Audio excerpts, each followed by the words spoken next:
मुझे सब पता है तू क्या करना चाहता है। अरे अम्मी, क्या गलत कह दिया हमने? एक बात बताओ, अच्छा खासा लड़का है वो, खुद की चक्की है उसकी, खुश रखेगा हमारी रुबैया को, देख लेना।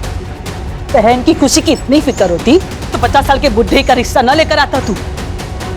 अभी उसकी अम्मी जिंदा है उसका ख्याल रखने के लिए। अरे तो कब तक जिंदा अरे अम्मी, समझने की कोशिश करो, घर के हालत पता है ना क्या है हमारे, देख नहीं सकती है वो, कोई लड़कों की लाइन नहीं लगने वाली यहाँ पे उसके लिए। देखना मैं उसका निकाह ना।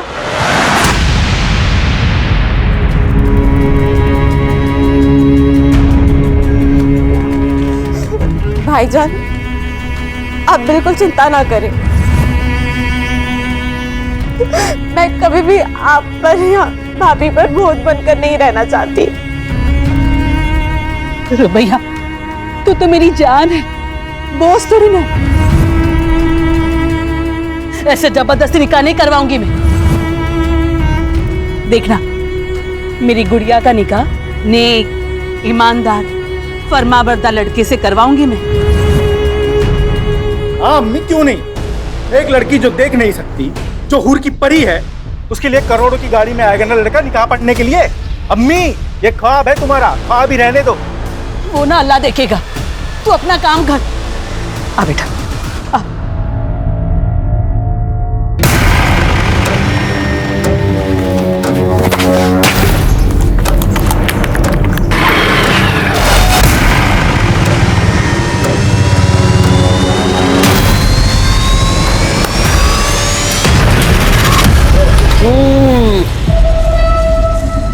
अरे होने वाले साले साहब, मसला कहां तक पहुंचा? आमिर भाई, बात ऐसी है कि अम्मी और रुबैया से बात की, लेकिन उन्होंने इनकार कर दिया। 50 साल के बुड्ढे के साथ तुम्हारी बहन का रिश्ता कैसे हो सकता है? यही ना? ये तुम लोगों ने अच्छा नहीं किया यूनुस। आमिर भाई, ऐसा है कि आप खामखामे नाराज हो रहे हैं। मैंने अपनी तरफ से पूरी कोशिश की जितनी कर सकता था। मैं अपनी बहन के साथ आपका जबरदस्ती निकाह नहीं पढ़वा सकता। चलता हूं मैं।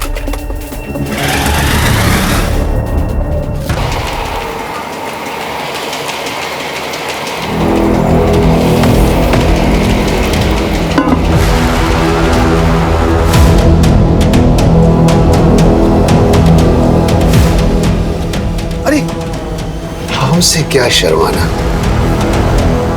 हमारी दुल्हन बन के ही तो आ रही हो। तुम्हारे भाई यूनुस से बात हो गई है।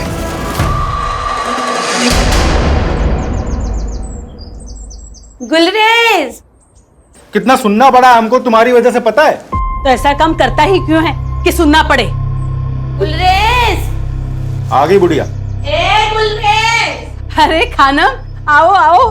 सलाम वालेकुम। वालेकुम अस्सलाम, आओ बैठो।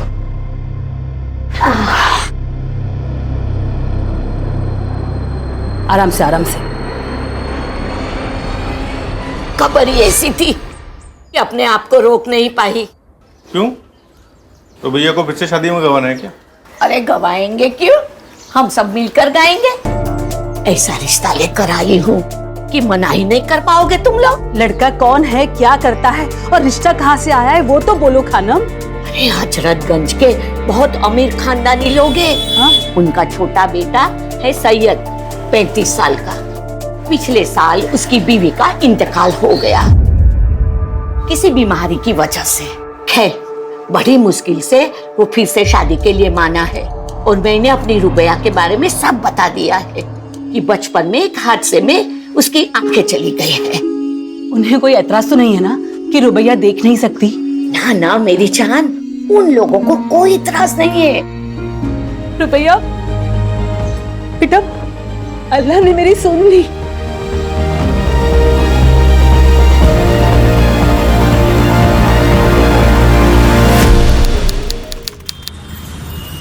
सैयद अमीन इब्न तौफीक अमीन, आपका निकाह रुबैया शेख बिनते फैज शेख से टिक्का राइजुल वक्त 51,000 में तय पाया है।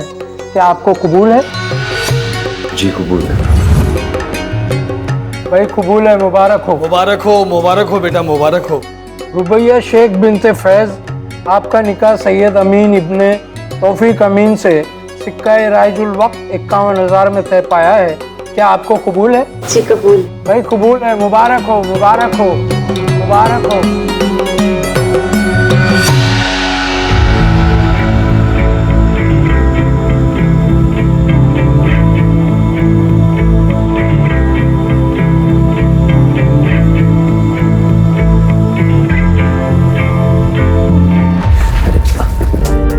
क्या कर रही हो?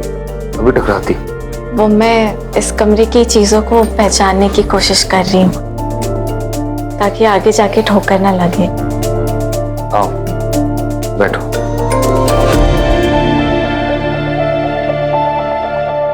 फंक्शन वगैरह से ना बहुत थक गए हो, नींद भी बहुत आ रही है। तुम्हें अगर फ्रेशन अप होना है तो तुम हो जाओ। हाँ?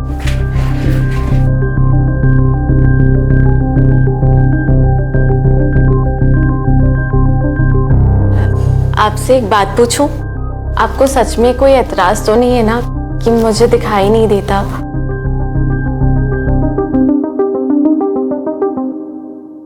बिल्कुल सपनों की जैसी शादी थी हमारी। यकीन ही नहीं होता था कि ख्वाब है या हकीकत। बस सब कुछ हकीकत ही था। रुबैया, तुम शादी में बहुत खूबसूरत लग रही थी। हमीदा अम्मी हमें बहुत प्यार करती हैं। उन्होंने कभी इस बात का एहसास ही नहीं होने दिया कि हम देख नहीं सकते कि हम लाचार हैं। शाजिया भाभी जो दुलार हमें देती थी, वैसा तो कभी हमें अपनी सगी भाभी से भी नहीं मिला। अब्बू और जमील भाईजान वैसे तो हमसे ज्यादा बात नहीं करते, पर खाने की टेबल पर चुटकुले सुनाकर हमेशा हमें हंसाने की कोशिश करते हैं। लेकिन इन सब में सबसे ज्यादा प्यार और दुलार हमें अब्दुल मामू से मिलता है। जब भी आते हैं मेरे लिए गुड़ की बर्फी जरूर लाते हैं।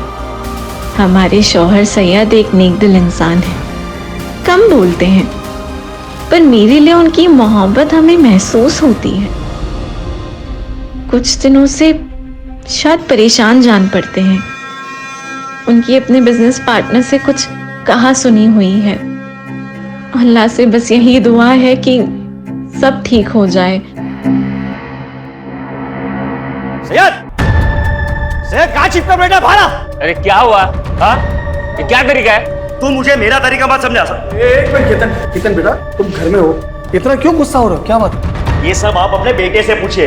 इसने मुझसे बिना पूछे कंपनी के अकाउंट से 5 करोड़ रुपए निकाले। वो पैसे मेरे। वो पैसे मेरे हैं, मैंने निकाल लिए। क्या करेगा अभी तू? चल निकाल, चल चल चल। पैसे अपनी अखबार मत करा। मुझे मेरे पैसे चाहिए, वरना क्या? वरना तुम्हारा और तुम्हारी बीबी का राज सबको बता देंगे।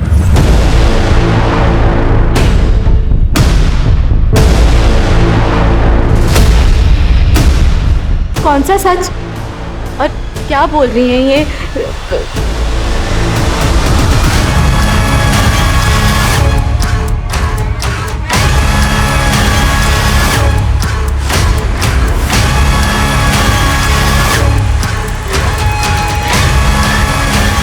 अम्मी, ये केतन कौन सी राज के बारे में बात कर रहे थे?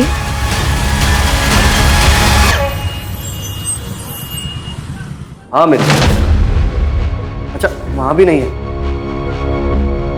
अच्छा एक काम करना अमित, अगर सैयद तुम्हारे यहाँ आता है या तुम्हारी बात होती है उससे तो तुम फौरन हमें बताना।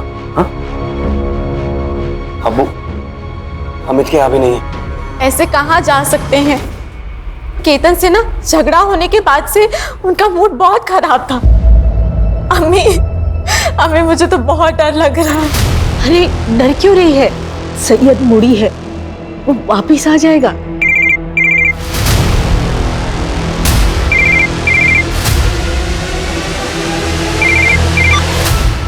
हेलो साहब, मैं दामोदर साहब, फैक्ट्री का वॉचमैन। सैयद साहब यहाँ पे खून में लथपथ पड़े हैं साहब। क्या? ए साहब, साहब, सैयद साहब, ये देखिए साहब, ये देखिए,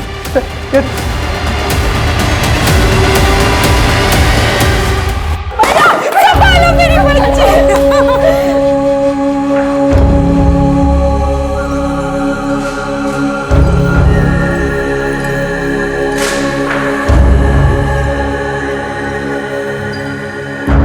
कुछ रोज पहले केतन आया था दीना के साथ मेरे घर पर।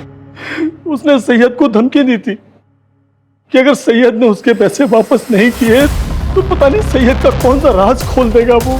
मुझे मेरे पैसे चाहिए वरना क्या? वरना तुम्हारा और तुम्हारी बीबी का राज सबको बता देंगे। किस राज की बात कर रहा था, हमें कुछ समझ ही नहीं आया।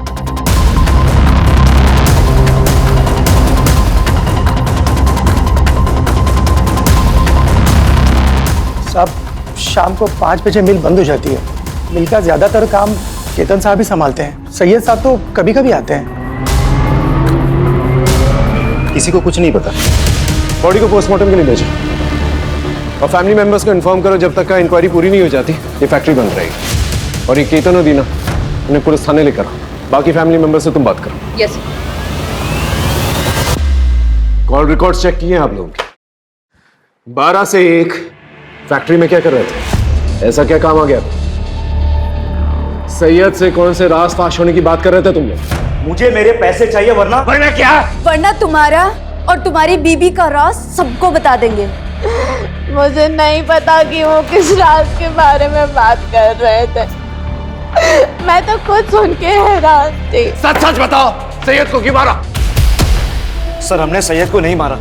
हाँ हम दोनों फैक्ट्री गए थे, कुछ काम था, लेकिन सर हम डर गए थे क्योंकि सैयद के साथ सुबह ही हमारा झगड़ा हुआ था। तो लोगों को यही लगता कि हम दोनों ने ही कुछ किया है, इसके लिए हमने किसी को कुछ भी नहीं बताया। राज की बात? सर कोई राज नहीं, वो तो ऐसे ही हमने उसे डराने के लिए कहा था। पर मैंने उसे किसी से बात करते हुए सुना था कि ये बात मेरे परिवार वालों को नहीं पता चलनी चाहिए। देखो, ये बात मैं अपने घर वालों को नहीं बता सकता। आप मैं समझ रहा हूँ, लेकिन तुम मेरी बात तो समझो ना। पर वो बात क्या है वो हमें नहीं पता।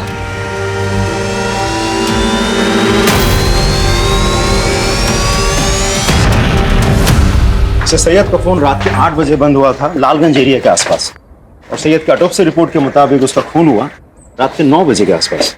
लेकिन सर केतन और दीना तो रात के 12 बजे आए थे फैक्ट्री में। सर ऐसा भी तो हो सकता है मारा कहीं और हो और बॉडी डंप करने यहाँ फैक्ट्री में आए हो।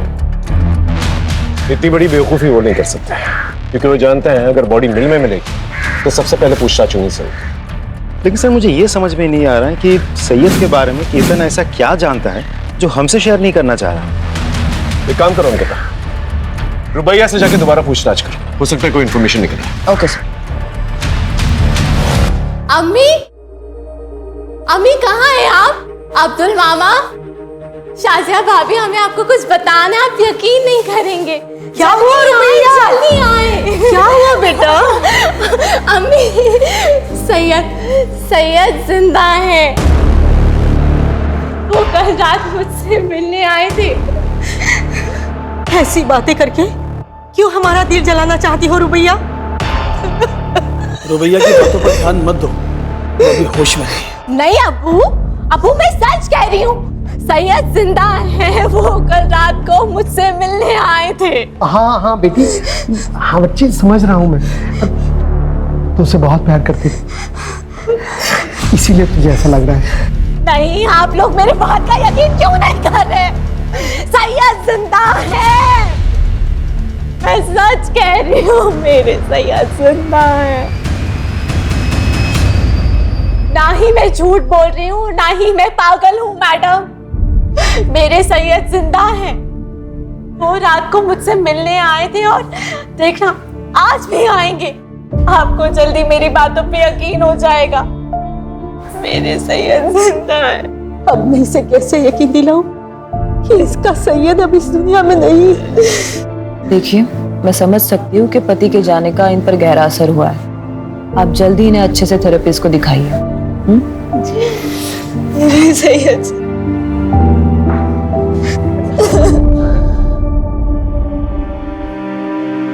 क्यों कोई मेरा यकीन नहीं कर रहा है कि अब जिंदा है सैयद? कहीं ये मेरी कोई गलतफहमी तो नहीं? नहीं, मैंने महसूस किया है आपको। मुझे सबको साबित करना ही होगा कि आप जिंदा हैं।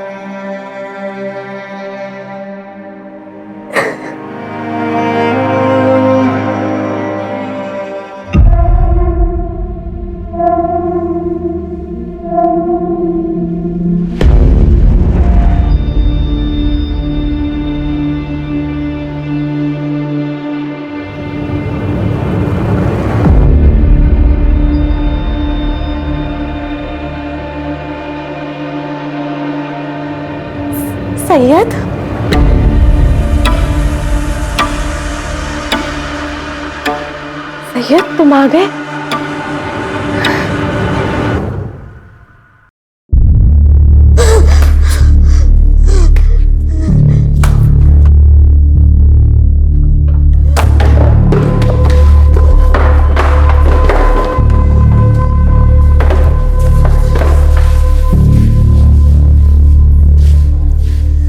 अम्मी समझा करो, हमको घर बेचना ही पड़ेगा।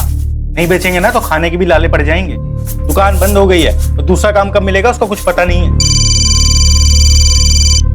रुबैया का फोन है। हाँ रुबैया, बोल मेरी बच्ची, तू ठीक है ना? अम्मी, मैं आप लोगों के यहाँ पे थोड़े दिन हरदोई रहना आना चाहती हूँ।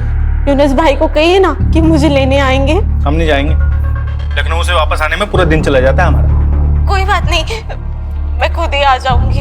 आप उस यूनुस भाई को कहिए ना कि मुझे बस स्टॉप पे लेने आ जाए। मैं 10 बजे की बस पे बैठ के ना 12:30 बजे तक पहुंच जाऊंगी। हाँ बेटा, लेने आ जाएगा। हाँ तू आजा बेटा, चले जाना। ऐसे अचानक जाना है तुम्हें? क्या हुआ? सब ठीक तो है ना? हाँ सब ठीक है, बस मुझे मेरी अम्मी की याद आ रही है। मैं समझ सकती हूँ, अब्दुल मामू अभी आने ही वाले होंगे, वो तुम्हें छोड़ देंगे। नहीं नहीं, आप टेंशन ना लें। मैंने भाभी से कहकर कैब बुक करा दी है। मैं खुद ही चली जाऊंगी, खुद ही चली जाऊंगी।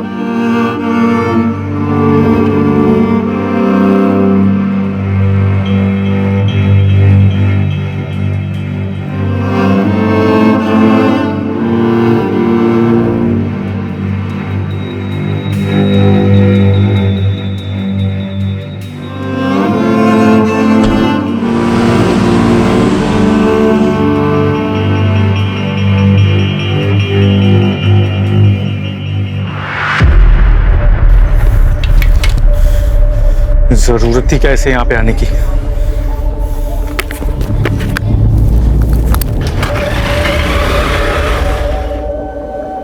आ जाओ हरदोई हरदोई हरदोई, चलो चलो चलो जल्दी जल्दी जल्दी।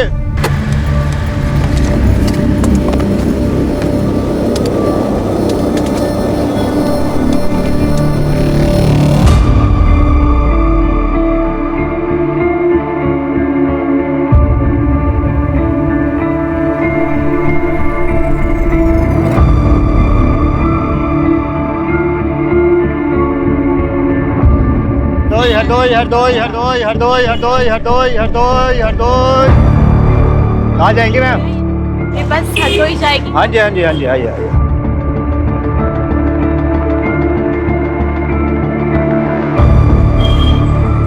चलिए आराम से आराम से आराम से आराम से, चलिए चलिए चलिए चलिए चलिए, आराम से आराम से।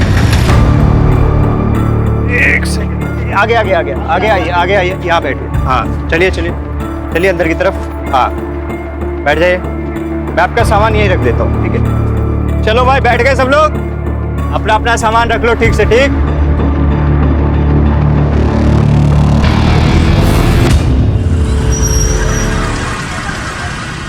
हाँ हाँ, आदाब गुलरेज बहन। रुबैया पहुंची क्या? हम लोग बहुत देर से कोशिश कर रहे हैं, उसका फोन बंद आ रहा है। मैंने यूनुस को भेजा है बस स्टॉप पे लेने के लिए, लेकिन उसे भी काफी वक्त हो गया है। हो सकता है बस छूट गई हो, दूसरी बस में हो। अल्लाह करे ऐसा ही हो। आए तो फोन करवा देना। जी जरूर। अम्मी, हमें रुबैया को अकेला भेजना ही नहीं चाहिए था। अम्मी हाँ। अरे हम तो कब से बस स्टॉप पे खड़े होकर रुबैया को ढूंढ रहे हैं घंटों से, वो कहीं मिली नहीं। ना वो 10 बजे वाली बस में थी, ना वो 2 बजे वाली बस में। अम्मी हमको लग रहा है रुबैया हरदोई पहुंची नहीं है।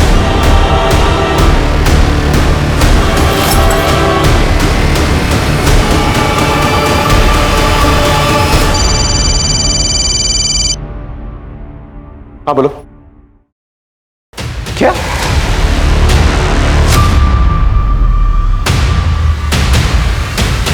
रुबैया मिसिंग?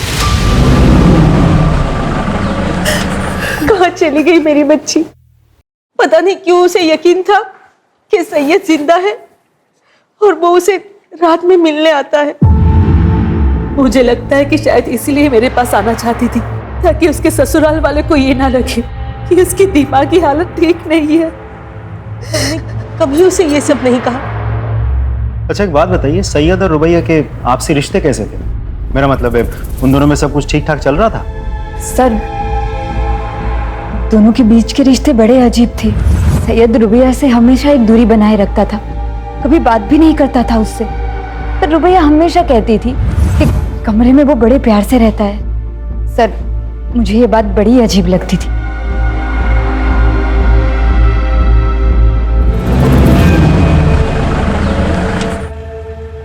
सर, रुबैया के घर वालों से बात करके मुझे समझ में आया कि सैयद और रुबैया के बीच रिश्ते सही नहीं थे। मुझे ऐसा लगता है कि सैयद के मर्डर के साथ रुबैया के गायब होने का कुछ तो कनेक्शन है। एक काम करो, रुबैया के कैब बुक करने से लेके बस स्टॉप पहुंचने तक उसके सारे फुटस्टेप्स ट्रैक करो, उसके call records, cab details, everything. Sir एक और बात, रुबैया के गायब होने के बाद हरदोई से सिर्फ उसकी माँ आई थी, साथ में भाई यूनुस नहीं था। बहन गायब है और भाई को फिक्र तक नहीं। उठा के लेके आओ सब। यूनुस शेख, तो तुम्हें पूरा यकीन है हरदोई स्टेशन गए थे अपनी बहन रुबैया को लेने के लिए? सर मैं गया था सर मैं बस स्टॉप पे पहुंच गया था, यही कोई 12 के करीब सर। मैंने तो अगली बस का भी इंतजार किया, तब मुझे लग रहा वो पहुंची नहीं स्टेशन पे। कैसे गए थे वहां पर? बाइक से गया था सर मैं। तुम्हारा जो हरदोई का घर है और बस स्टॉप है कितनी दूरी पे, तो किस रास्ते से गए थे?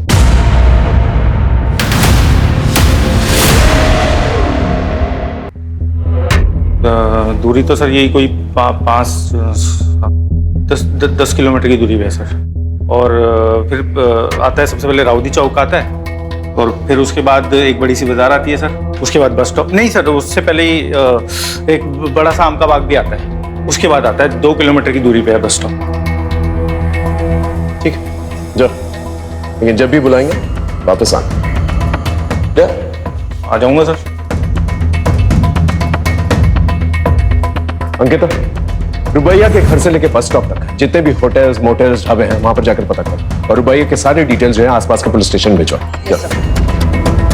रुबैया का फोन 8 बजे से एक्टिव था, पता करो किस किस से बात की इसने। और ये रुबैया का भाई यूनुस सितंबर 15 को 10 से 4 के बीच में इसने किस किस से बात की, किस किस के साथ मैसेजेस एक्सचेंज किए, पता करो सब।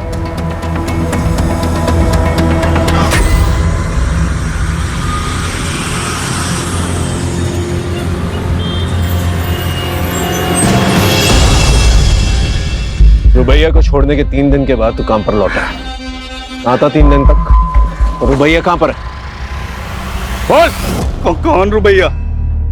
ये गांव गया था, बाप बीमार है, आप फोन करके पता कर लो। और रही इस लड़की की बात, मैंने उसको बस में छोड़ा, वो बस में बैठी और मैं वहां से चला गया। तूने उसे बस में बैठते हुए देखा था? साहब मैडम को दिखाई नहीं देता था, इसलिए वहां पे तब तक मैं रुका रहा जब तक वो बस में बैठ नहीं गई। वो खिड़की की तरफ बैठी थी। लेकिन साहब आप लोग मुझसे क्यों पूछ रहे हैं ये सब? मैंने कुछ नहीं किया। हो सकता है तू कुछ नहीं जानता, लेकिन रुबैया तब से गायब हुई है जब से तेरी गाड़ी में बैठी हो। सर इसके बाद भी मेरी बुकिंग थी, आप चेक कर लीजिए। जब तक का ये केस सॉल्व नहीं हो जाता ना, तेरी ये गाड़ी जो है ना हमारी कस्टडी में रहेगी। जा, और शहर छोड़कर जाने की कोशिश मत करना। गाड़ी कस्टडी में।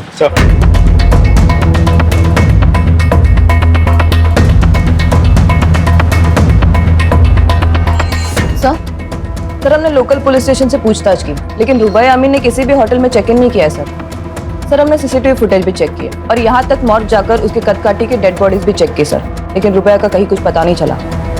तो आखिर ये रुबैया हरदोई बस स्टॉप से गई कहाँ? तुम्हें पूरा यकीन है ये वही लड़की है जो तुम्हारी बस में बैठी थी? हाँ साहब, उस दिन यही लड़की बस में बैठी थी। लेकिन हमारी इंफॉर्मेशन के मुताबिक तो वो हरदोई पहुंची ही नहीं थी। तुम्हें पक्का याद है? हाँ साहब, मुझे पूरा याद है साहब। वैसे आम पैसेंजरों का तो ध्यान नहीं रहता, लेकिन ये कुछ देख नहीं पाती थी। बल्कि साहब इसका सामान भी मैंने ही रखा था और इसे बिठाया भी मैंने ही था। अच्छा, तो तुम्हारी बस हरदोई पहुंची तो इस लड़की को उतरते हुए देखा था? साहब इतना तो याद नहीं है मुझे, लेकिन हाँ साहब, हरदोई से पहले जब बस चाय पानी के लिए रुकी थी तो मैंने इसको उतरते हुए जरूर देखा था साहब। चलो भाई, जिसको चाय वाय नाश्ता पानी करना है कर लो, बस सिर्फ 10 मिनट के लिए रुकेगी।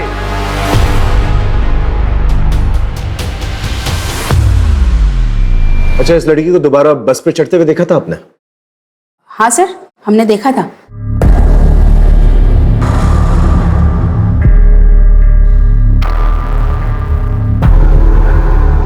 श्योर? ठीक है, आप जा सकते। इसका मतलब रुबैया हरदोई पहुंची, लेकिन अपने घर तक नहीं पहुंची। घर नहीं पहुंची मतलब रुबैया का भाई यूनुस नहीं तो कुछ? कोई है? प्लीज खोलो, प्लीज, मुझे बाहर आना है, प्लीज खोलो, खोलो,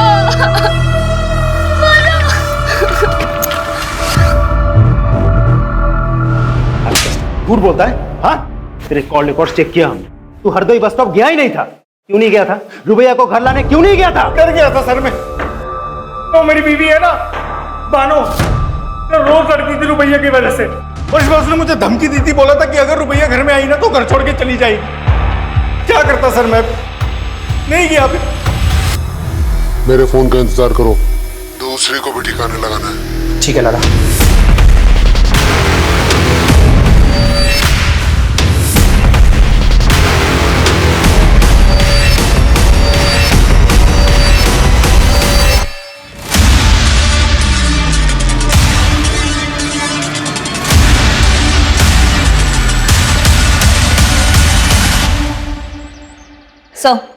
सर हमने रुबैया के ससुराल वाले की सीडीआर चेक की।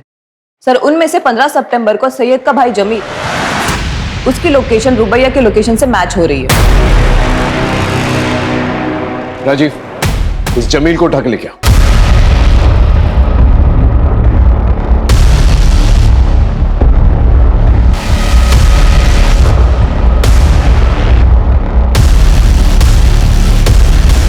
सर, जमील का एक्सीडेंट हो गया, उस पे किसी ने गाड़ी चढ़ा दी है। क्या? जमील, हमने तुम्हारे बैंक स्टेटमेंट्स चेक किए। तुमने बहुत सारे ट्रांजैक्शंस जो हैं बबल क्लब्स में किए। पहले हमें यह लगा कि शायद तुम हॉलिडे मनाने के लिए अपनी बीवी के साथ इस क्लब में जाते, लेकिन जब हमने क्लब में फोन किया तो पता चला तुम वहां अपनी बीवी के साथ नहीं बल्कि सैयद के साथ वहां जाते थे। तो चल क्या रहा था तुम्हारा और सैयद? हाँ, देख सच बता दे। एक ही फैमिली के 3 मेंबर्स के साथ हादसा हुआ है, कोई भी झूठ बहुत भारी पड़ेगा तुझे। सर, मैं बाइसेक्सुअल और सैयद गे था। हम दोनों एक दूसरे को डेट कर रहे थे और वो ये रिलेशनशिप को कंटिन्यू नहीं कर सकता। सर, वो क्लब में अकेले जाने लगा, लोगों से मिलने लगा, उन्हें डेट करने लगा। सर, उसने मुझे पैसे भी देना बंद कर दिया। रोज ऑफिस में हमारे झगड़े होने लगे और हमारे डिफरेंसेस लोगों के सामने आने लगे। और ये सब देखकर मेरी पत्नी दीना वो मुझसे सवाल करने लगी थी, इसीलिए उसके लिए मैंने जानबूझकर सैयद को धमकाया। लेकिन एक बात समझ में नहीं आई, सैयद की बीवी रुबैया, वो उसके साथ 1 साल तक खुश कैसे थी और 1 साल तक सैयद का सच उसे कैसे नहीं पता चला? सर, मुझे कुछ नहीं पता, लेकिन हाँ, बुशरा सर, बुशरा सैयद की पहली पत्नी थी और वो उससे बिल्कुल भी खुश नहीं थी। वो उसे डिवोर्स देना चाहती थी, लेकिन वो बोटिंग एक्सीडेंट में मारी गई। राजीव, इस बुशरा के बारे में पता कर और बुशरा बोटिंग एक्सीडेंट के बारे में पता कर। जी सर। सर, शिल्पा खत्री नाम की औरत आपसे मिलने आएगी। शिल्पा खत्री दोबारा क्यों नहीं आएगी? यस मिस खत्री, बोली। सर, वो शायद रुबैया दोबारा बस में चढ़ी ही नहीं थी। क्या? लेकिन पहले तो आपने कहा था आपने उसे बस पे चढ़ते हुए देखा था। सर, जब हमने उसे देखा था ना, तब हम थोड़ा नींद में थे, लेकिन कल हमें याद आया कि जो लड़की बस में चढ़ी थी उसके हाथ में वो छड़ी, क्या बोलते हैं उसे? Blind walking stick. हाँ, वो नहीं थी। मिसेस खत्री, वो चाय की दुकान याद है जहां पर बस रुकी थी? हाँ सर, देखा था इस लड़की को यहाँ, उधर बैठी थी सर। हाँ मैडम, क्या लेंगी, चाय या ठंडा? भैया 1 कप चाय दे दीजिए। ठीक।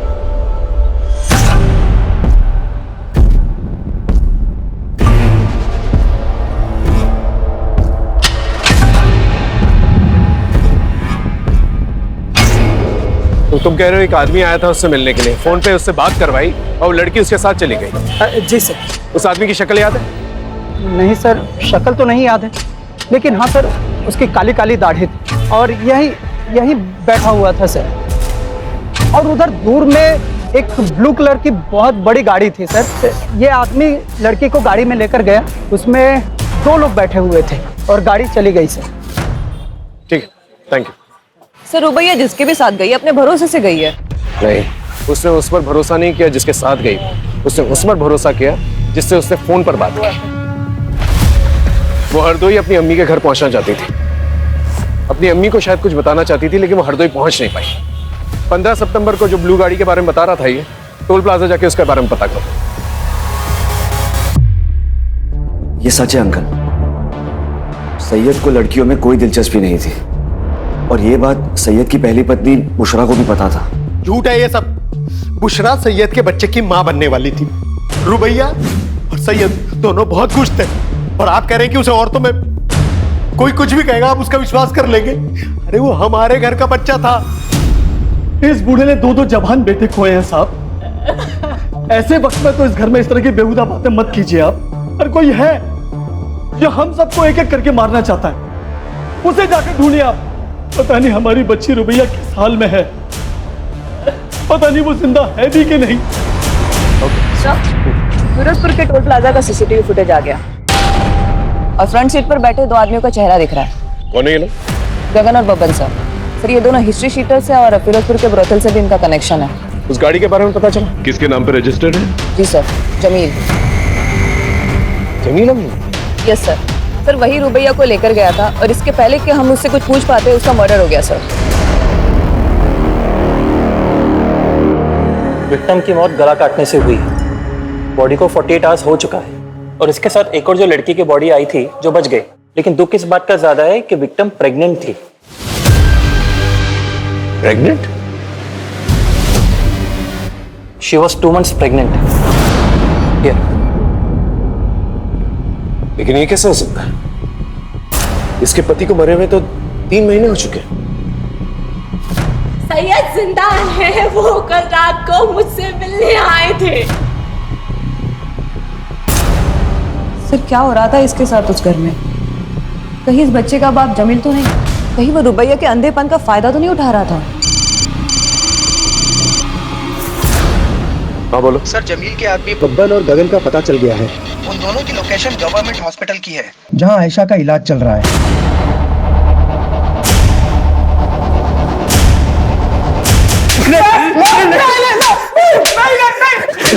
किससे कहा था उसे मारने के लिए? किसके कहने पे मारा? बोल। सर हम तो दल्ले सर, कोटे पे लड़कियों का सौदा करते। ऐसा वहां से भाग गई थी, बहुत साड़ी बनती थी सर। बोल। रही बात रुबैया की, रुबैया को जमील भाई लेकर आए थे, उन्होंने उसको पकड़ा सर, उन्होंने मारा होगा, हमने कुछ नहीं किया, यकीन कीजिए। कोठे पे ले जाकर क्यों? कोटा किसका है? कोठा किसका है? बोल। कोटा जमील भाई और लाला का है। लाला कौन? कौन लाला? कौन लाला? बोल। लाला यानी अब्दुल मामू का।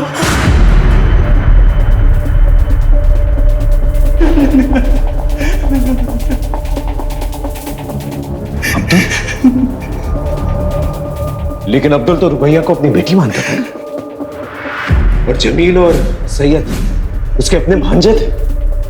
वो अपनी बहन के बच्चों के साथ ऐसा कैसे कर सकता है?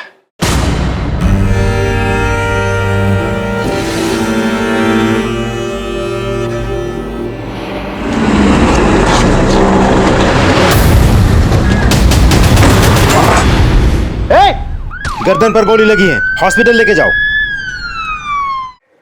सर लेकिन अब्दुल ये सब करेगा ही क्यों? और इन सब में जमील कैसे फंस गया? सर, क्या चल रहा है मुझे कुछ समझ में नहीं आ रहा है। अजीब पहेली है। सैयद की पहली बीवी बुशरा, वो भी प्रेग्नेंट थी ना सर, और उसकी मौत बोटिंग एक्सीडेंट में हुई थी। सबका जवाब हमें इस हार में मिलेगा। सर सन 2020 में भी भूषण अमीन ने अपने पति और ससुर के खिलाफ रिपोर्ट लगाई थी। ये देखिए रिपोर्ट। सैयद के खिलाफ तो कंप्लेन समझ में आती है, लेकिन तौफीक अमीन के खिलाफ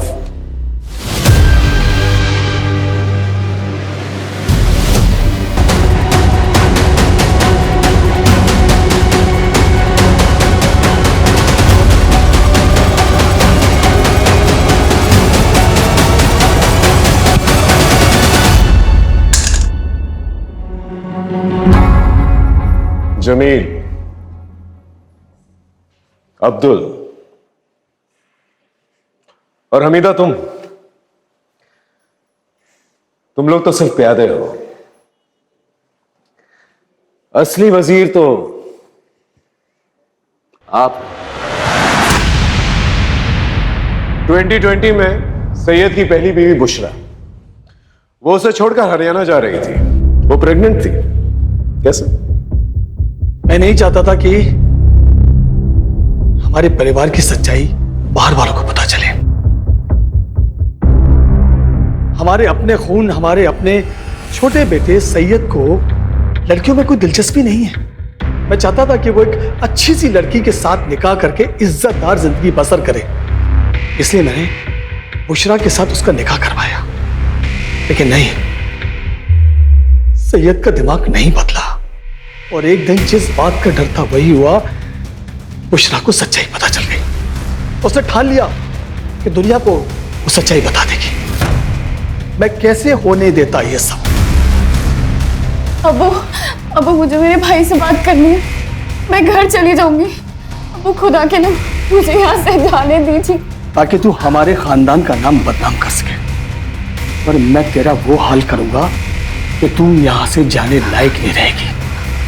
बुशरा चुपचाप सब कुछ सहती रही, लेकिन अचानक एक दिन वो भाग गई और वहां जाकर उसने मेरे और सईद के खिलाफ पुलिस स्टेशन में रिपोर्ट लिखवा दी। इसलिए बुशरा को तो रास्ते से हटाना ही था। उसके बाद हम दोनों ने जैसे तैसे सैयद को दूसरे निकाह के लिए मनाया। रुबैया हमारे परिवार के लिए एकदम सही थी। वो देख नहीं सकती थी। सैयद रात को घर में होता नहीं था। हम सैयद का इत्र लगाकर रुबैया के कमरे में जाता था। रुबैया को कोई शक नहीं होता था। वो सिर्फ इतना पूछती थी, सैयद तुम आ गए? अपने परिवार को आगे बढ़ाने के लिए जो भी सही था वो मैंने किया। लेकिन अपने बेटे सैयद को क्यों मारा? एक दिन उसके दिमाग में भी फितूर चढ़ गया। आपको ये बात समझ में क्यों नहीं आती कि मुझे लड़कियां नहीं लड़के पसंद है? और इसमें कोई गलत बात नहीं है। देखो, आप उस लड़की के साथ जो करना चाहते हो आप करो। उससे निकाह करनी है, उसके साथ सोना है, उसके साथ घूमने फिरना जाना है, जो करना है करो। लेकिन मुझे अपनी सच्चाई के साथ जीना है और मैं अपनी सच्चाई सबको बता के रहूंगा। सिंपल है। और मैंने अब्दुल से सैयद को मरवा दिया।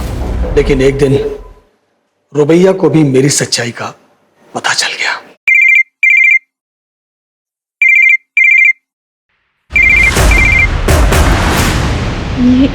ये रिंगटोन तो अब्बू की फोन की है। अब्बू? और सैयद के मरने के बाद भी मैं ही था वो जिसे वो सैयद समझ रही थी। उसके बाद मैंने जमील को रुबैया के पीछे लगा दिया। हमारे अब्बू ने जो तुम्हारे साथ किया उसके लिए हम बहुत शर्मिंदा है रुबैया। अच्छा रुबैया, तुम हमारे साथ चलो। बस में जाना तुम्हारी जान के लिए खतरा है। और ये अब्दुल मामू भी तुमसे बात करना चाह रहे थे। हेलो मामू। मामू अब्बू।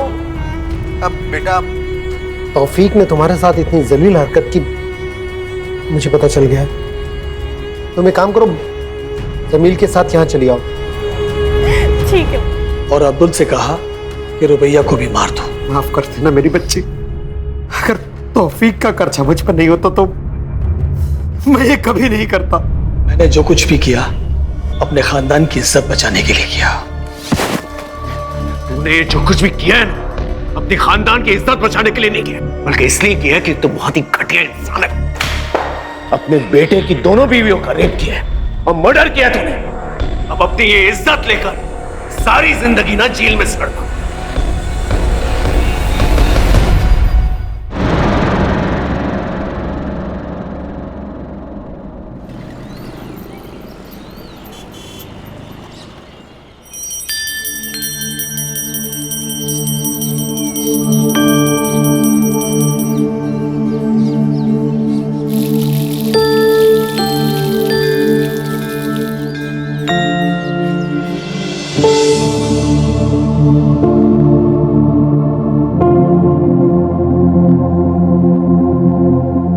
ये लो।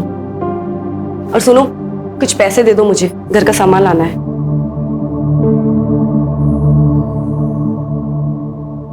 बिल्कुल, घर का सामान लाना है, अंडे या ब्रेड नहीं लाने।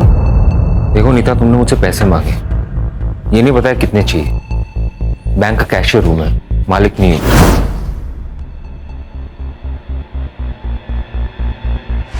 ये लो 5,000 रुपए, इतना ही औकात है मेरा। और हाँ, ये हमेशा गुस्सा करके ताना मार के मुझसे बात करने की जरूरत नहीं है। पति हूं मैं तुम्हारा। अच्छा हुआ जो बता दिया कि पति हो तुम मेरे, नहीं तो मैं तो भूल ही गई थी।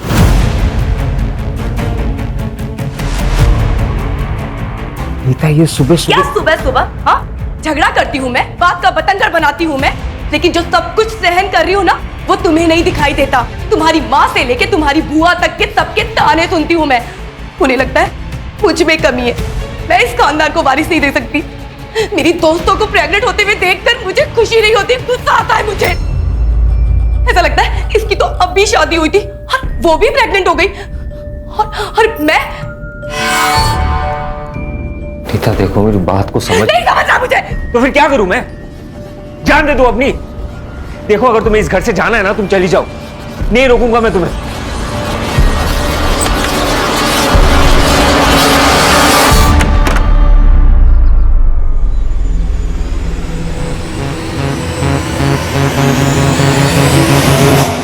x is equal to 6.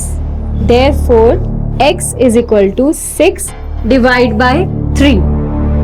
3 by 1, 3 by 2. Therefore, x is equal to 2. समझे?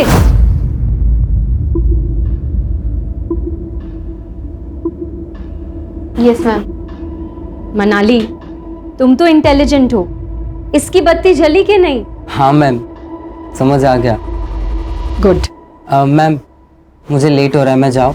लेकिन कल होमवर्क करके आओगे। ठीक है मैम। चल मनाली। नहीं, मुझे मैम से कुछ बात करनी है। क्या बात करनी है? कोई डाउट है तो मुझे बताओ, मैं भी रुक जाता हूँ, मेरे भी क्लियर हो जाएंगे। मैं तुझे बाद में नोट दे दूंगी, तू जा।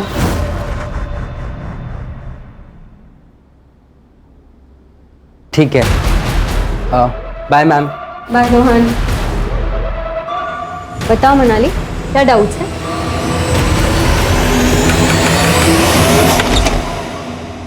वरुण, तुम यहाँ? और मुझे प्रेगनेंसी के किसके लिए चाहिए? मेरी बड़ी बहन के लिए।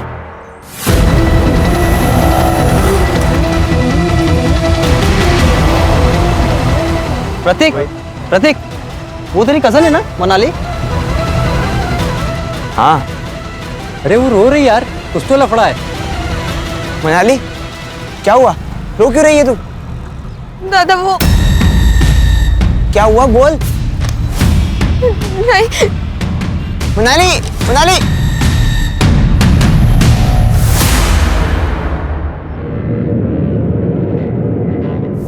कहाँ से आ रही है? काका, वो उसका प्राइवेट क्लास था ना, बताया था उसने मुझे। तुझसे पूछा मैंने। सॉरी काका। कहाँ थी तुम? और ये घड़ी तूने शो के लिए पहन रखी है? 5:30 बजे तेरी क्लास छूटती है और अभी 7 बजे हैं। कहाँ थी अब तक? पापा वो, मैं क्लास में थी। बेवकूफ समझा है मुझे? बता किस लड़के के साथ थी? अहो, काय बोलता तुम्ही? बेटी है हमारी। बाप हूं मैं इसका, मुझे मत सिखा, अच्छी तरह जानता हूं मैं।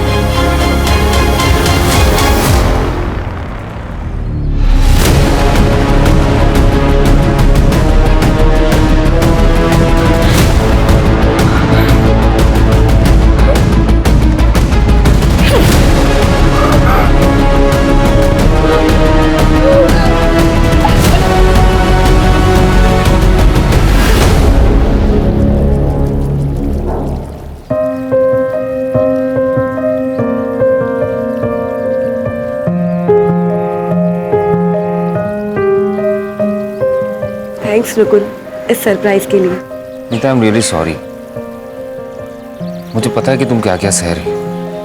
कभी कभी लोगों की कड़वी बातें वो सब सुनकर बहुत चोट पहुंचती है। इसलिए मैंने सोचा कि एक नई शुरुआत करते हैं, जैसे कि आज ही हमारी शादी हुई हो।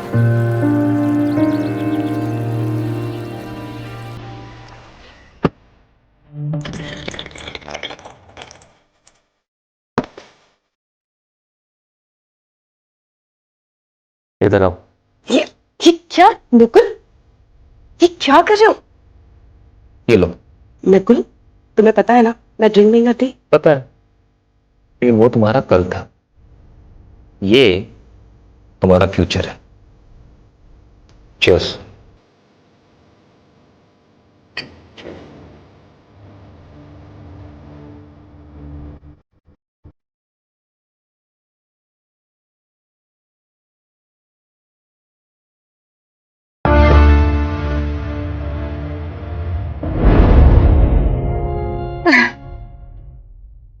बस हो गया। हाँ, मुझे बहुत हो गया। क्या बहुत हो गया? एक और तो पी सकते हैं। नहीं नहीं, अब नहीं। नकुल, नकुल, मैं कह रही हूँ ना, नहीं अब नहीं। नकुल, एक बात बोलूं, मुझे ना प्यार करने का बहुत मन कर रहा है। चलो ना। इधर आओ, आओ बैठो, मैं अभी आया। अभी कहाँ जा रहे हो? रिसेप्शन में जाना है, 2 मिनट का काम है। ठीक है।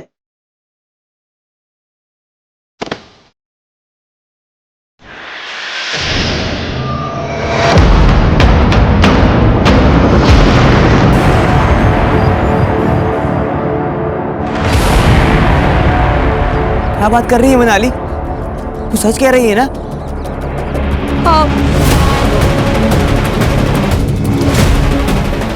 एक काम कर, तू घर जा और किसी को कुछ बताने की जरूरत नहीं है, मैं सब मैनेज कर लूंगा।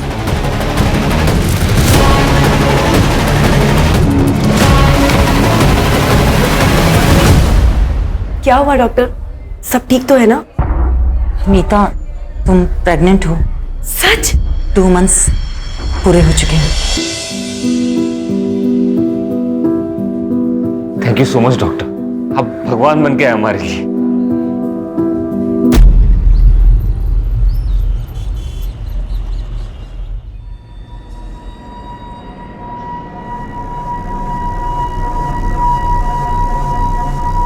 नीता, नीता,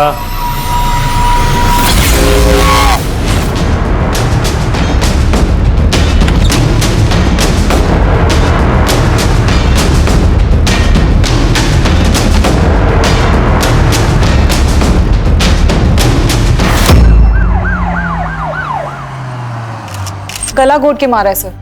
8 से 10 घंटे हो गए होंगे बॉडी को। सेक्सुअल असॉल्ट लग नहीं रहा सर। ये कान की ज्वेलरी खींच के निकाली है। मोबाइल फोन भी मिला था सर। सर पहले हम लोग नासिक रहते थे, फिर मेरा प्रमोशन हो गया तो बैंक वालों ने मुझे पनवेल शिफ्ट कर दिया। पिछले 2 साल से हम लोग यहीं पे। नकुल, तुमने बताया कि सुबह जब तुम उठे तब तुमने नीता की बॉडी देखी। नीता यहाँ बाहर हॉल में क्यों सो रही थी? दरअसल कल रात को एक छोटी सी बात को लेकर हम दोनों के बीच में अनबन हो गई थी। नीता गुस्से में आके बाहर सो गई, मैं अंदर सो गया था। तो तुम्हारे घर में मौजूद होते हुए इतना बड़ा हादसा हो गया, तुम्हें कुछ भी पता नहीं चला? दरअसल कल रात को मैंने कुछ ज्यादा ही पी लिया था सर। झूठ बोल रहा है। घर में फोर्स्ड एंट्री के कोई निशान नहीं और नीता रात को दरवाजा बंद करके सोई थी। फिर ऐसे में कोई आदमी घर के अंदर घुसा कैसे?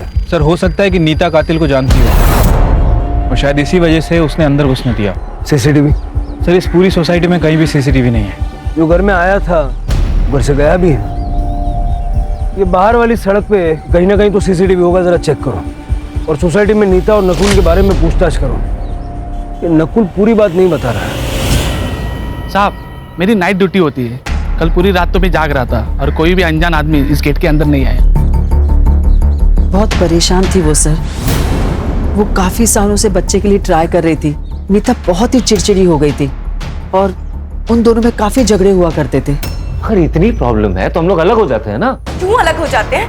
मार दो ना मुझे। मेरी बकबक से इतनी ही परेशानी है तो तुम्हें कर लो दूसरी शादी, ले आओ किसी को, पर वो मेरी जैसी बांझ ना हो। यही कहती है ना तुम्हारी माँ। अरे बस! मैं पक्का तो नहीं कह सकती, पर शायद नीता को सोनाली के बारे में सब पता लग गया था। कौन सोनाली?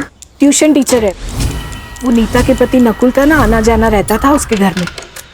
वैसे भी बेचारी डिवोर्सी है, तो उसे किसी का सहारा मिल गया। जैसा नवरा वैसी बायको। म्हणजे वरुण नाम का आदमी इधर रहता था, जो अभी नहीं रहता है। लेकिन वरुण का और नीता का कुछ संबंध था। वो वरुण के बीवी ने देख लिया और दोनों का झगड़ा हो गया। चले जाओ यहाँ से, वरना मैं चिल्ला चिल्ला के लोगों को बुलाऊंगी। निकलो यहाँ से, निकलो। पर अगर इतनी आग थी ना मेरे पति के लिए तो शादी कर लेती। सीमा, मेरी जिंदगी क्यों बर्बाद की तूने? सीमा, ऐसा कुछ भी नहीं है जैसा तुम समझ रहे हो। देखो लोग सुन लेंगे, धीरे बोलो। सुन लेंगे। आज ना मैं तेरी आग बुझाती हूँ। चल सीमा, चल मेरे साथ। बात सुनो सीमा। आपके सोसाइटी में ऐसे घटिया बेशर्म लोग रहते हैं। सीमा, मुझे वरुण से कुछ भी लेना देना नहीं है। वो खुद जबरदस्ती मेरे पास आया था बात करने। तू तो बड़ी सती सावित्री है ना। सर, नकुल का अफेयर चल रहा था ट्यूशन टीचर सोनाली के साथ। और सर वरुण और नीता का भी अफेयर था शादी से पहले। इसका मतलब है कि नीता से छुटकारा पाने के लिए नकुल और सोनाली ने मिलकर उसे मारा है, और या वरुण की बीवी सीमा ने गुस्से में आके नीता का कांटा निकाला है। सर मुझे लगता है शायद वरुण भी हो सकता है, क्योंकि नीता शादी के बाद वरुण को एक्सेप्ट नहीं कर रही थी। हो भी सकता है। इतना तो तय है शिरके कि जो भी घर में आया था जबरदस्ती नहीं घुसा था, उसके लिए दरवाजा खोला गया था और वॉचमैन ने किसी अनजान आदमी की मूवमेंट नहीं देखी। और अगर हम ये सोचें कि दरवाजा रात भर बंद था तो फिर नकुल हमारा प्राइम सस्पेक्ट है। आप मुझ पे शक क्यों कर रहे हैं सर? नीता मेरी बीवी थी, मैं उससे प्यार करता था। सोनाली से भी तो करता था। नहीं सर, मोहल्ले वाले के बारे में आपको पता ही है ना।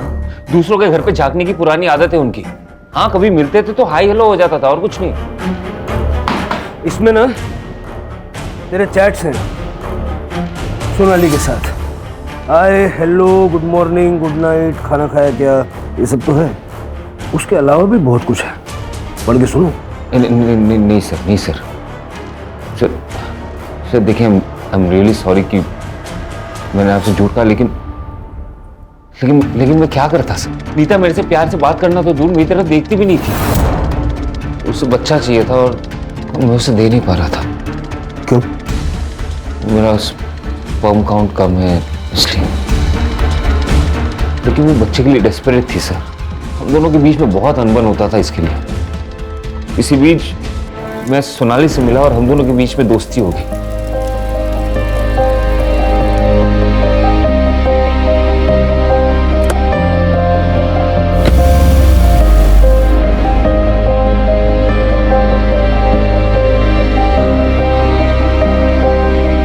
तेरी ये खुशी नीता की आंखों में चुभने लगी थी और इसलिए तुम दोनों ने मिलकर उसको रास्ते से हटा दिया। अरे नहीं सर, ये क्या बोल रहे हो आप? ऐसे कुछ है ही नहीं। बहुत सुन ली तेरी कहानियां। तू घर के अंदर था रात भर, घर का दरवाजा अंदर से बंद था। घर में खून हो जाता है, तुझे पता नहीं चलता। हाथ टका ना। अरे सर मेरी बात सुनिए, मैंने कुछ अरे सर मेरी बात तो सुनिए। अरे सर मैंने कुछ नहीं किया, आप समझ नहीं रहे। देखिए सर, मैं डिनाई नहीं करती कि मैं नकुल से प्यार करती हूँ। मुझे उसके साथ वक्त बिताना अच्छा लगता है। और हाँ, मैंने नकुल से कहा भी था कि वो अपनी बीवी नीता को छोड़कर मुझसे शादी कर ले, पर उसने मना कर दिया। तो इस बात का गुस्सा निकाला आपने नीता पर, उसे रास्ते से हटाकर। सर, जो पहले से मेरा है उससे मैं नीता से क्यों मांगू? मैं एक इंडिपेंडेंट वुमन हूँ। माँ बाप, प्रॉपर्टी और पैसा दोनों छोड़कर गए हैं और जॉब भी करती हूँ। मुझे खुश रहने के लिए किसी के सपोर्ट की जरूरत नहीं है। सर, मुझे लाइफ पार्टनर चाहिए था, क्रेडिट कार्ड नहीं। तो इसका मतलब नीता तुम दोनों के बीच में आ रही थी और तुमने नकुल के साथ मिलकर नीता का मर्डर कर दिया। मैडम, हमने किसी का मर्डर नहीं किया। और नकुल तो संत आदमी है, घर घर जाकर पूजा अर्चना करता है। वो तो ख्यालों में भी किसी का मर्डर नहीं कर सकता। दोबारा दिखाना इसके साथ तो दोनों का खून कर दूंगा मैं। नकुल एक नंबर का बहरूपिया है सर। इसका नकाब जल्दी से जल्दी उतारना पड़ेगा। बैंक में जाके बात करो, हो सकता है वहां से कुछ मिल जाए। वैसे सर वो वरुण और सीमा वो दोनों अभी तक गायब हैं और नीता के मोबाइल से वरुण का जो नंबर मिला था वो भी बंद है। शिरके, ये लोग पहले नासिक में रहते थे, वहां जाके पूछताछ करो, हो सकता है वहां से वरुण की कोई लीड मिल जाए। ठीक है सर। सर, नीता की पीएम रिपोर्ट आ गई है। उसकी डेथ 1 अक्टूबर को रात 12:30 से 2 बजे के बीच हुई। गला घोट के मारा गया सर। सर के पीछे इंटरनल एक गहरा घाव है। हो सकता है हस्बैंड वाइफ के बीच हाथापाई हुई हो। सर, एक और इम्पोर्टेंट बात, सर नीता 2 महीने प्रेग्नेंट थी, उसे एड्स था। ये बात हमें नकुल ने नहीं बताई। मुझे लग रहा है कि ये नकुल कुछ और ही छुपा रहा है हमसे। ये ढिंडोरा पिटने वाली बात भी तो नहीं है ना सर। एड्स हुआ था उसे। उस दिन डॉक्टर ने एड्स की और प्रेगनेंसी की न्यूज एक साथ दी थी हमें। मुझे तो ये भी नहीं पता कि उसे एड्स हुआ किससे। ये बच्चा तुम्हारा ही है। कैसे नीता? मुझे एड्स नहीं है। टेस्ट करवाया मैंने, रिपोर्ट नेगेटिव है। और फिर मैं तो बच्चा पैदा नहीं कर सकता ना। हो सकता है कोई चमत्कार हो गया हो। वाह, तुम बड़ी चमत्कारी औरत निकली। बच्चे के लिए किसी और के साथ जाके सो गई। कहाँ सोई थी उसके साथ? उसके बेडरूम में या फिर मेरे बिस्तर पे? हमारे बीच में झगड़ा हुआ, उसके बाद वो हॉल में सोती थी। तो उसने तुम्हें चीट किया, इसलिए उसको मार दिया। चीट तो मैं भी कर रहा था ना सर। अगर मैं चाहता तो नीता को छोड़ के सोनाली के साथ शादी कर सकता था, या फिर लिव इन में भी रह सकता था। मैं उसे क्यों मारूंगा?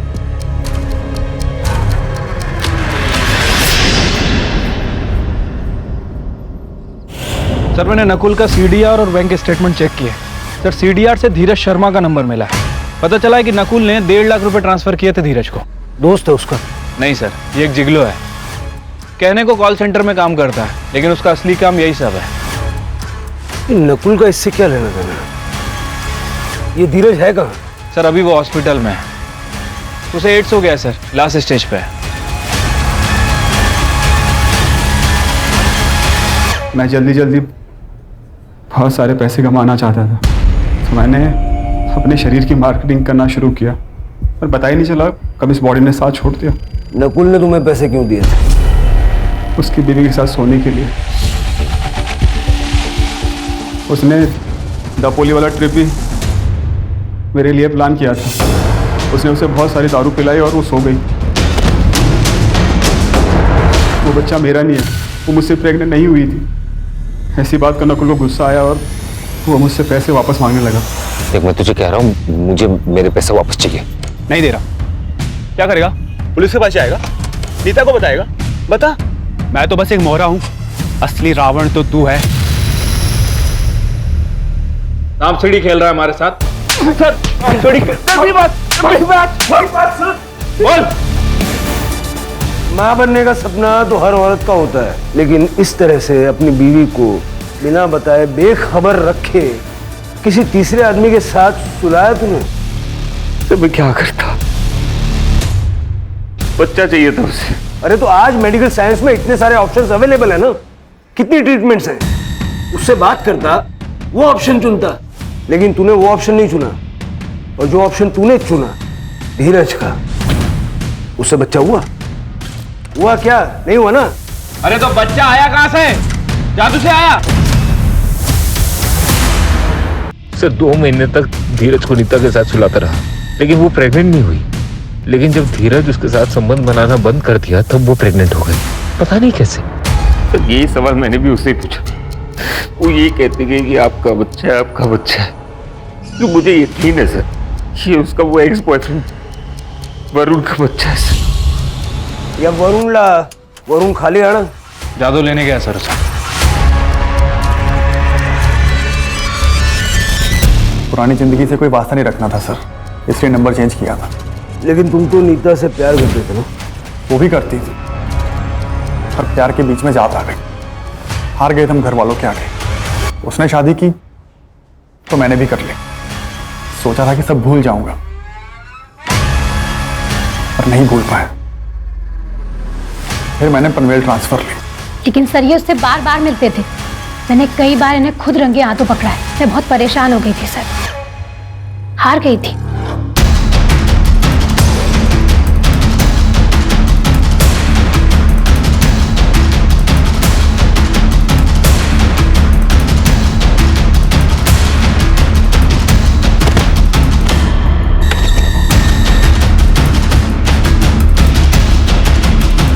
मेरी गलतियों की सजा सीमा को मिल रही थी सर, इसलिए मैंने सोचा कि मैं नीता से बात नहीं करूंगा।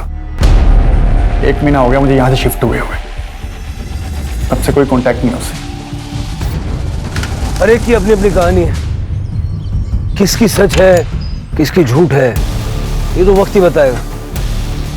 एक काम करो शिरके, ये सीमा और वरुण के जो नए नंबर्स हैं उनके सीडीआर निकलवाओ और उनके बैंक अकाउंट्स भी चेक करो। हो सकता है सुपारी दी हो। सर पनवेल से 2 किलोमीटर दूर ओल्ड पुणा रोड पे एका सुनसान जंगलमध्ये एका मुलीची बॉडी मिळाली आहे.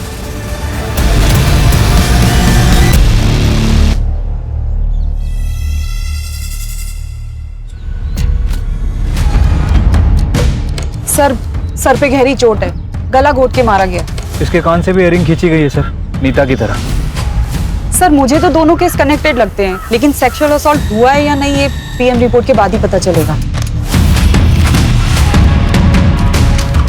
सर ये बैग मिला है, इसमें पैसे भी से तो कुछ है नहीं, ये आईडी कार्ड मिला है. मनाली कामले मेमोराइज लैंडमार्क, यहाँ तो नीता भी रहती थी सर.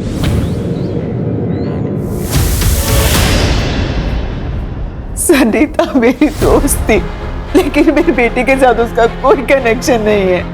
दुर्गा जी, ये आपकी बेटी मनाली कैसी लड़की थी? मेरी बेटी बहुत स्कॉलर थी, बड़े से बड़ा कैलकुलेशन वो चंद सेकंड्स में कर लेती थी. आज कहाँ गई थी वो? मैं मार्केट गई थी सुबह, लेकिन वो घर पर ही थी. उसके बाद वो क्लास जाने वाली थी. उसका कोई बॉयफ्रेंड या वन साइडेड लवर? नहीं मैडम, मेरी बेटी बहुत इंट्रोवर्ट थी, बहुत ही कम बात करती थी. इतनी बड़ी बात वो मुझसे कभी नहीं छुपाती.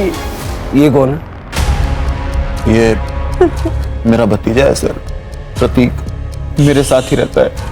तुमसे तो कुछ कहा होगा ना मनाली ने? मुझे कुछ नहीं बताया सर. कौन से क्लासेस में जाती थी? सोनाली व्यास.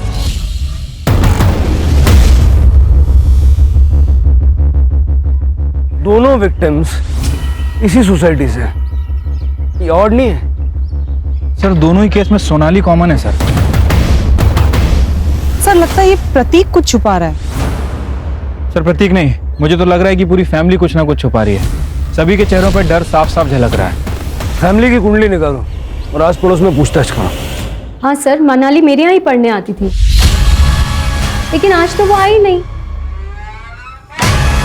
ये देखिए अटेंडेंस शीट, घर वालों के रिकॉर्ड के लिए हमें कैरी करना पड़ता है. कभी कभी सबूत का काम भी करता है. अच्छा प्लान है आपका. सर आप जैसा सोच रहे हैं ऐसी कोई बात नहीं है. मनाली शायद रोहन को पसंद करती थी. इनफैक्ट एक बार उनके घर वालों ने उन्हें पकड़ भी लिया था. उसका बाप सनकी है. क्या चल रहा है ये? क्या चल रहा है? क्या पढ़ाई हो रही है तुम्हारी? हिम्मत कैसे हुई तेरी? क्या हुआ? अरे कहाँ गई थी आप? ऐसे लफंगों को मेरी लड़की के साथ छोड़ के जाते हो? कल को कुछ हो गया तो? सुरेश अपनी हद में रहो. ये मेरा घर है, या तुम्हारी बदतमीजी नहीं चलेगी, समझे? और अगर इतना ही है ना तो ले जाओ अपनी बेटी को अपने साथ. जाओ. चल उठा बैग. मेरा और मनाली का अफेयर था. ये बात मैंने आई को भी बताई थी. हाँ सर, लड़की अच्छी थी, पर उसका बाप राक्षस था. धमकी दी थी हमें. दोबारा दिखाना इसके साथ तो दोनों का खून कर दूंगा मैं. रोहन, उस दिन के बाद तुम मनाली से कभी नहीं मिले? नहीं मिला मैम, मैंने कई दिनों से इसे देखा भी नहीं. तुम बीमार थे और मनाली मिलने भी नहीं आई?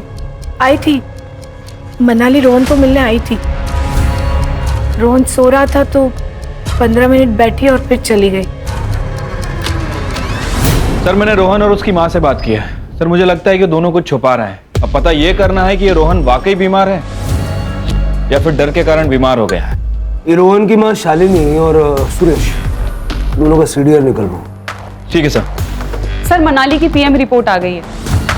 मनाली की मौत शाम 5 से 7 बजे के बीच हुई थी. गला घोट के मारा है सर, और सर के ऊपर काफी गहरा घाव है, जैसे नीता की बॉडी पे भी था. एक और बात कॉमन है सर. सर मनाली भी 3 महीने प्रेग्नेंट थी. व्हाट? प्रेग्नेंट? ये आप क्या कह रहे हैं? हमें इस बारे में कुछ नहीं पता. आपको जरूर कोई मिसअंडरस्टैंडिंग हुई है. इस रिपोर्ट में लिखा है ऐसा.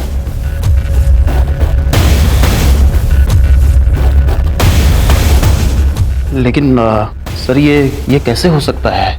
इसी बात का गुस्सा आया और मार दिया उसे. ये क्या कह रहे हैं सर?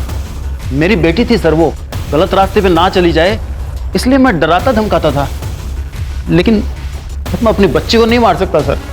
इस रात मनाली गायब हुई, तुम कहाँ थे? मैं अपनी आइसक्रीम फैक्ट्री में था सर. मैं वहाँ मैनेजर हूँ, वहाँ काम करता हूँ सर. और प्रतीक, तू कहाँ था? सर मैं 1 से 6 बजे तक कोचिंग क्लास में था. तुझे पता था ना मनाली प्रेग्नेंट है? अगर चुप रहोगे तो मनाली को इंसाफ नहीं मिलेगा. सर उसने ये सब बात मुझे बताई थी। वो रोहन से प्रेग्नेंट थी, लेकिन सर बात कुछ और है। क्या बात है? मैं मार्केट जा रही हूँ, जब तक मैं वापस आऊँ इन सारी प्रॉब्लम्स का सलूशन चाहिए। ओके? Okay ma'am.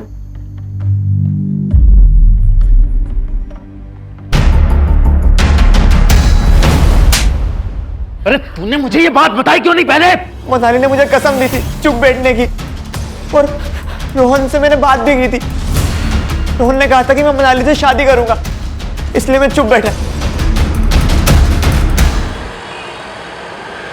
धीरज की वजह से नीता को एड्स हुआ, लेकिन नीता की प्रेगनेंसी की वजह न धीरज है न नकुल। तो नीता प्रेग्नेंट किसकी वजह से हुई? वरुण?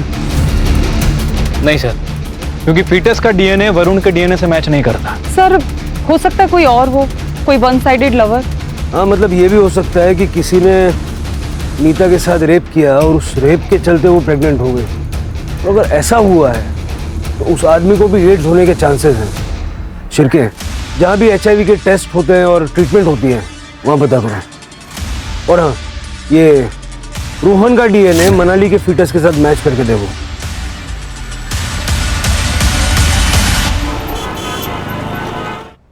सर एक शॉकिंग न्यूज है। सर मैं विमेंस केयर क्लिनिक गई थी, जहां से पता चला सोनाली व्यास 2 महीने प्रेग्नेंट है। ये बच्चा नकुल का तो नहीं हो सकता, क्योंकि उसका स्पर्म काउंट लो है। अगर ये बच्चा नकुल का नहीं है तो सोनाली ने किसके साथ? वो हॉस्पिटल में होने वाले फादर का नाम रजिस्टर्ड है? नो सर, और ये सोनाली हमें कुछ बताएगी नहीं। सर 2 मोबाइल चोर मिले हैं, उनके पास जो मोबाइल मिला है उसमें ये वीडियो मिला है।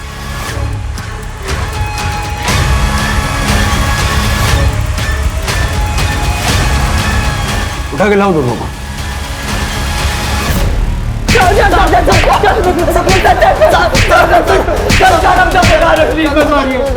तो बता रहे सर, रेप हमने किया। प्रतीक हमारे कोचिंग का फ्रेंड है। प्रतीक के कहने पे ही हमें पता चला कि रोहन ने मनाली का रेप किया।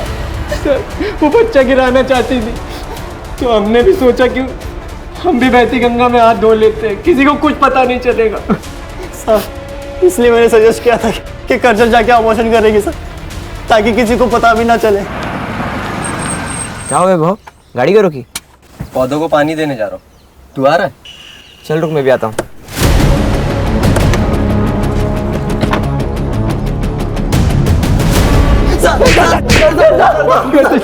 भरोसा किया था उन दोनों ने तुम पे, और तुम दोनों ने क्या किया?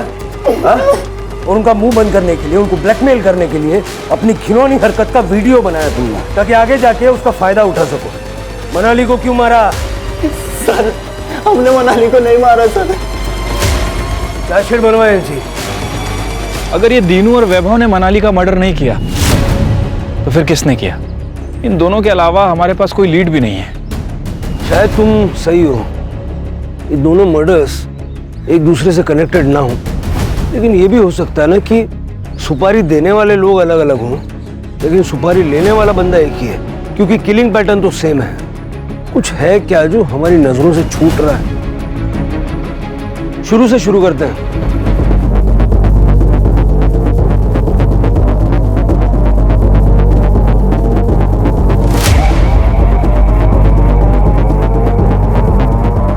शिरके, दोनों विक्टिम्स के हाथ में निशान है। हाँ सर, निशान तो हैं, लेकिन किस चीज के हैं समझ नहीं आ रहा। किसी चीज को उनके हाथों पे रख के जोर से दबाया गया है। यू आर राइट सर, इन दोनों का कातिल एक ही है। अब हमें यह समझना पड़ेगा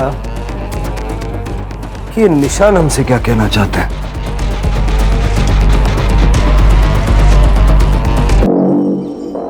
sir memorise landmark housing society के पास एक होम्योपैथी क्लिनिक है डॉक्टर यतिन जंगियानी का। आसपास के कुछ लोग उनके पेशेंट भी हैं। सर वो डॉक्टर क्लेम करता है कि होम्योपैथी से कैंसर और एड्स क्योर किए जा सकते हैं।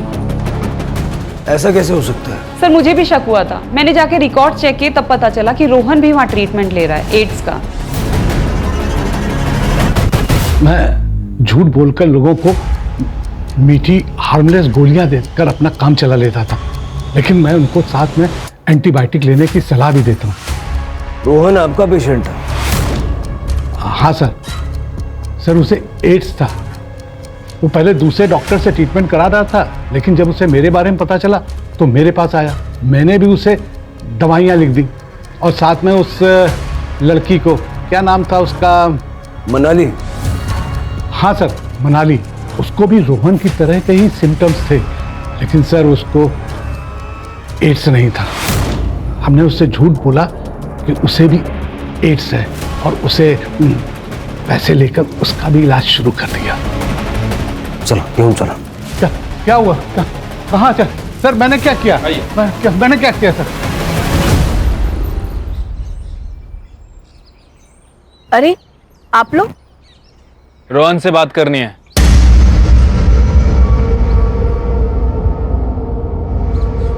देख रोहन, हमें पता है कि तूने मनाली का रेप किया है। पहले तूने उसे शादी का प्रॉमिस किया और उसके बाद उसका मर्डर किया। हमें यह भी पता है कि तुझे एड्स है। अब ये बता कि उसका मर्डर क्यों किया? ये क्या कह रहे हैं आप? एड्स? मेरे बेटे को कुछ नहीं हुआ। रोहन तू चुप रहे। चुप रहे। हाँ बस हो गया। आए अब मैं झूठ नहीं बोल सकता। सर मैंने ही मारा है मनाली को। क्या करता सर, ये जो हालत हुई है उसी के कारण हुई है, इसलिए मैंने उसका गला दबा कर मार दिया।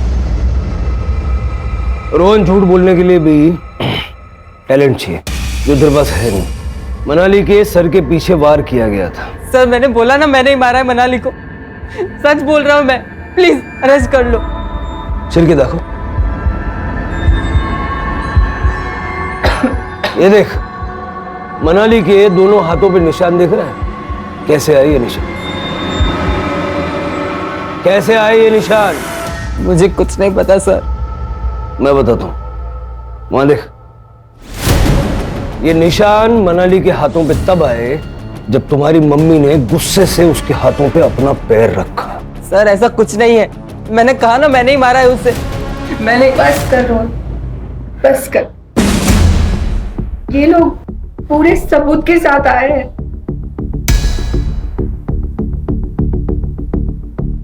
सर रोहन के पापा गल्फ कंट्री में काम करते हैं और रोहन अकेला मेरे जीने का सहारा है। वो बहुत परेशान था। क्यों? सर मैं मनाली को बहुत प्यार करता था, लेकिन उसने कभी मुझे प्यार नहीं किया। एक दिन जब सोनाली मैम मार्केट गई थी, मनाली किसी को कुछ नहीं कहेगी, लेकिन उसने सोनाली मैम को सब बता दिया। मैम रोहन ने मेरे साथ बहुत गलत किया मैम। मैं क्या करूं, मुझे नहीं समझ में आ रहा। जब आप उस दिन नहीं थे, उस दिन रोहन ने मेरे साथ जबरदस्ती की मैम। तुमने ये बात किसी से कही है? नहीं मैम। तो बस अभी बात किसी से मत कहना, क्योंकि अगर तुम्हारे पापा को पता चल गया ना तो वो तुम दोनों को जान से मार देंगे। जब आप उस दिन नहीं थे, उस दिन रोहन ने मेरे साथ जबरदस्ती की मैम। हर चीज की कीमत होती है रोहन, चुकानी तो पड़ेगी। जो तुमने मनाली के साथ किया, अब वो मेरे साथ करो, वरना ये रिकॉर्डिंग मैं सुरेश को दे दूंगी और वो क्या करेगा ये तो तुम जानते ही हो। So come on, be a good boy. मैं फंस गया था सर। सोनाली के पेट में बच्चा तेरा है? हाँ सर, लेकिन ये बात सोनाली मैम ने नहीं बताई मुझे। फिर? तो मैं जो बोल रहा हूँ ना उसे चुपचाप कर। क्या करना होगा भैया?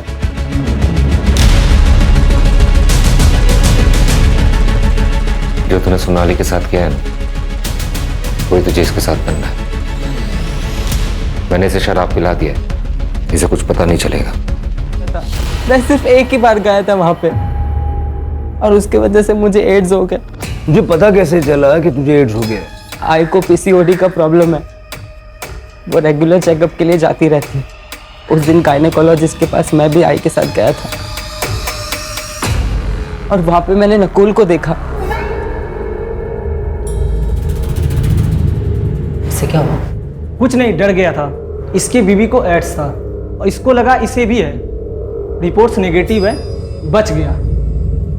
मैं बहुत डर गया था सर, क्योंकि नीता आंटी के साथ मैंने संबंध बनाए थे और उस वक्त मुझे बहुत खांसी थी जो ख़त्म ही नहीं हो रही थी। जब मैंने इंटरनेट पर चेक किया मुझे पता चला ये एड्स के सिम्टम्स हैं। मैं तुरंत डॉक्टर जांगियानी के पास गया और उन्होंने कंफर्म किया कि ये एड्स है। सर मेरे बेटे ने डर के मारे मुझे सब कुछ बता दिया। उस कमीनी की वजह से मेरे बेटे को एड्स हो गया। मुझे बहुत गुस्सा आया। नकुल ने अपने घर की डुप्लीकेट चाबी रोहन को दे रखी थी। उस रात मैंने वो चाबी ली और रॉड लेकर उसके घर चली गई। मनाली को क्यों मारा? सर वो डरा रही थी, धमका रही थी मुझे। तुम्हारी वजह से मेरी जिंदगी खराब होगी रोहन, तुमने सब कुछ खराब कर दिया। तुम्हें मुझसे शादी करनी पड़ेगी बस। ये तो पॉसिबल नहीं है। ठीक है, फिर मैं पापा को बता देती हूँ। मनाली, मनाली रुक जा। मैंने रोहन से कहा कि शादी के लिए हाँ कर दे, उसे जंगल में बुलाए।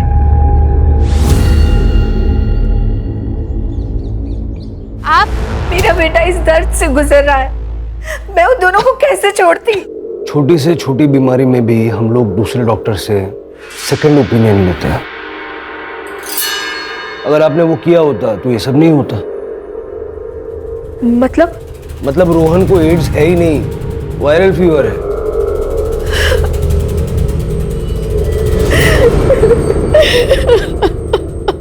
सर औरतों के साथ हो रहे शोषण और अत्याचार के केसेस कम नहीं हो रहे, बल्कि दिनों दिन बढ़ते ही जा रहे हैं। राणे, समाज कोई थर्ड पार्टी नहीं है। समाज हम ही लोग मिलके बनाते हैं ना। अब इसी केस को देख लो, अगर सुरेश अपनी बेटी मनाली के साथ इतनी सख्ती नहीं करता और थोड़ा सा प्यार दोस्ती वाला बर्ताव करता तो मनाली के साथ जो हादसा हुआ वो घर पर आकर सुरेश से कहने की हिम्मत जुटा पाती। और अगर नीता की बात करें तो संतान ना होने की वजह से उसके आसपास के लोगों ने उसको इतने ताने मारे कि उसके जीवन में जो खुशियां थी वो खुशियां ही छिन गई। अगर बढ़ते हुए क्राइम रेट को रोकना है तो इस समाज को बदलने के लिए शुरुआत कहीं ना कहीं हमें अपने आप से करनी है।